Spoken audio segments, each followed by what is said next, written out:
Treasure Island, Chapter 33.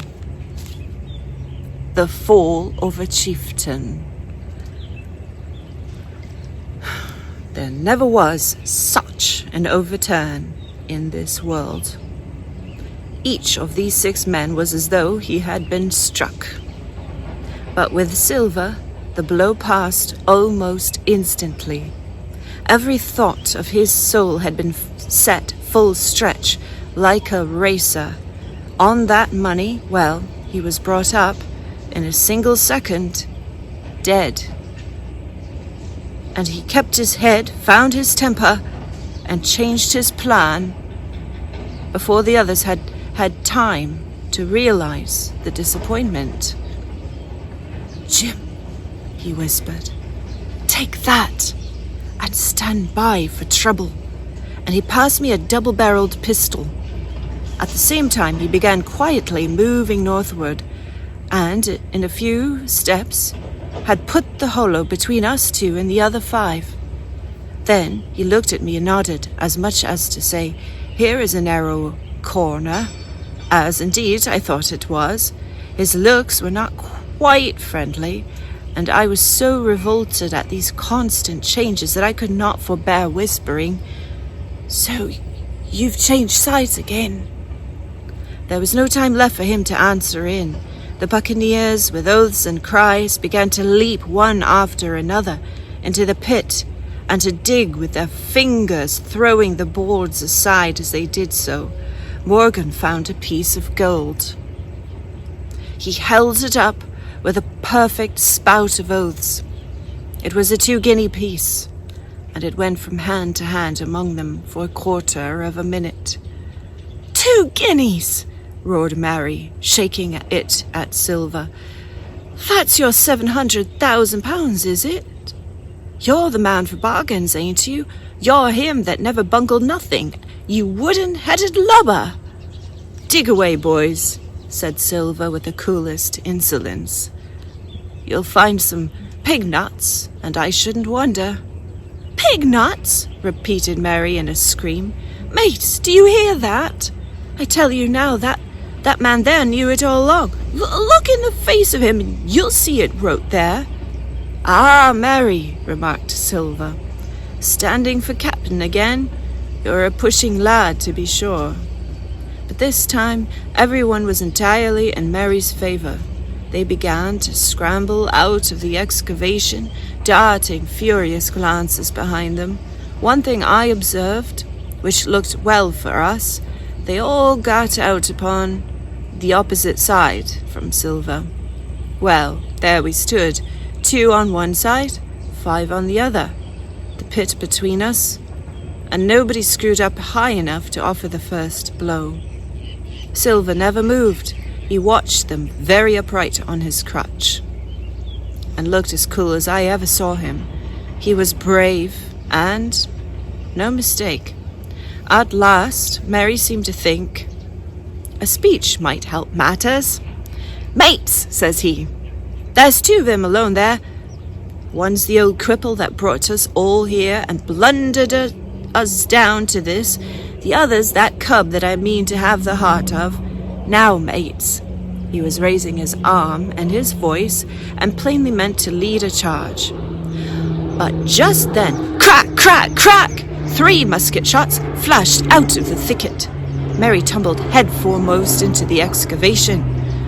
The man with the bandage spun around like a teetotum and fell all his length upon his side, where he lay dead, but still twitching, and the other 3 turned and ran for it with all their might. Before you could wink, Long John had fired 2 barrels of a pistol into the struggling Mary, and as the man rolled up his eyes at him in the last agony, "George," said he, "I reckon I settled you." At the last moment the doctor, Gray, and Ben Gunn joined us, with smoking muskets from among the nutmeg trees. "Forward!" cried the doctor. "Double quick, my lads, we must head 'em off the boats." And we set off at a great pace, sometimes plunging through the bushes to the chest. I tell you, but Silver was anxious to keep up with us. The work that man went through, leaping on his crutch till the muscles of his chest were fit to burst, was work no sound man ever equalled, and so thinks the doctor. As it was, he was already 30 yards behind us and on the verge of strangling when we reached the brow of the slope. "Doctor!" he held. "See there, no hurry." Sure enough, there was no hurry. In a more open part of the plateau, we could see the 3 survivors still running in the same direction as they started, right for the mizzenmast hill. We were already between them and the boats, and so we 4 sat down to breathe, while Long John, mopping his face, came slowly up with us. "Thank you kindly, Doctor," says he. "You came in about the nick, I guess, for me and Hawkins, and so it's you, Ben Gunn," he added. "Well, you're a nice one, to be sure." "I'm Ben Gunn, I am," replied the Maroon, wriggling like an eel in his embarrassment. "And," he added after a long pause, How do, Mr. Silver?" "Pretty well, I thank you," says you. Ben, murmured Silver, "to think as you've done me." The doctor sent back Gray for one of the pickaxes deserted in their flight by the mutineers, and then, as we proceeded leisurely downhill to where the boats were lying, related in a few words what had taken place. It was a story that profoundly interested Silver and Ben Gunn. The half-idiot Maroon was the hero from beginning to end. Ben, in his long, lonely wanderings about the island, had found the skeleton. It was he that had rifled it. He had found the treasure. He had dug it up. It was the haft of his pickaxe that lay broken in the excavation. He had carried it on his back in many weary journeys, from the foot of the tall pine to a cave he had on the 2-pointed hill at the northeast angle of the island, and there it had lain stored in safety since 2 months before the arrival of the Hispaniola. When the doctor had wormed this secret from him on the afternoon of the attack, and when next morning he saw the anchorage deserted, he had gone to Silver, given him the chart, which was now useless, given him the stores, for Ben Gunn's cave was well supplied with goat's milk, salted by himself, given anything and everything to get a chance of moving in safety from the stockade to the 2-pointed hill, there to be clear of malaria and keep a guard upon the money. "As for you, Jim," he said, "it went against my heart, but I did what I thought best for those who had stood by their duty, and if you were not one of those, whose fault was it?" That morning, finding that I was to be involved in the horrid disappointment, he had prepared for the mutineers. He had run all the way to the cave, and, leaving the squire to guard the captain, had taken Gray and the Maroon, and started making the diagonal across the island to be at the hand beside the pine. Soon, however, he saw that our party had the start of him, and Ben Gunn, being fleet of foot, had been dispatched in front to do his best alone. Then it had occurred to him to work upon the superstitions of his former shipmates, and he was so far successful that Gray and the doctor had come up and were already ambushed before the arrival of the treasure hunters. "Ah," said Silver, "it were fortunate for me that I had Hawkins here.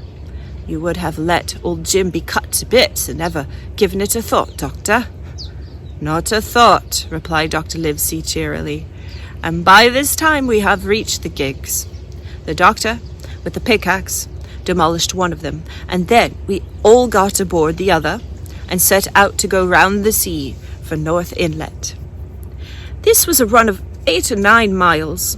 Silver, though he was almost killed already with fatigue, was set to an oar, like the rest of us, and we were soon skimming swiftly over a smooth sea. Soon we passed out of the straits and doubled the southeast corner of the island, round which, 4 days ago, we had towed the Hispaniola. As we passed the 2-pointed hill, we could see the black mouth of Ben Gunn's cave. and a figure standing by it, leaning on a musket. It was the squire, and we waved a handkerchief and gave him the 3 cheers, in which the voice of Silver joined as heartily as any. 3 miles farther, just inside the mouth of the North Inlet, what should we meet but the Hispaniola, cruising by herself? The last flood had lifted her, and had there been much wind or a strong tide current, as in the southern anchorage, we should never have found her more, or found her stranded beyond help. As it was, there was little amiss beyond the wreck of the mainsail. Another anchor was got ready and dropped in 1.5 fathoms of water.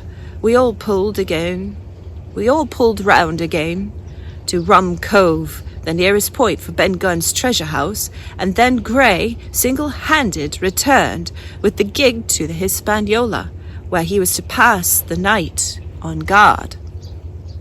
A gentle slope ran up from the beach to the entrance of the cave. At the top, the squire met us. To me, he was cordial and kind, saying nothing of my escapade either in a way of blame or praise. At Silver's polite salute, he somewhat flushed. "John Silver," he said, you're a prodigious villain and impostor. A monstrous impostor. Sir, I am told I am not to prosecute you. Well then, I will not. But the dead man, sir, hang about your neck like millstones. Thank you kindly, sir, replied Long John again, saluting. I dare you to thank me, cried the squire. It is a gross dereliction of my duty. Stand back. And thereupon we all entered the cave. It was a large, airy place with a little spring and a pool of clear water, overhung with ferns. The floor was sand. Before a big fire lay Captain Smollett, and in a far corner, only duskily flickered over by the blaze, I beheld great heaps of coin and quadrilaterals built of bars of gold.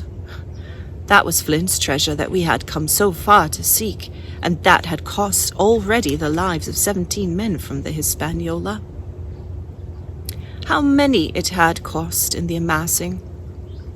What blood and sorrow, what good ships scuttled on the deep, what brave men walking the plank blindfold, what shot of cannon, what shame and lies and cruelty, perhaps no man alive could tell.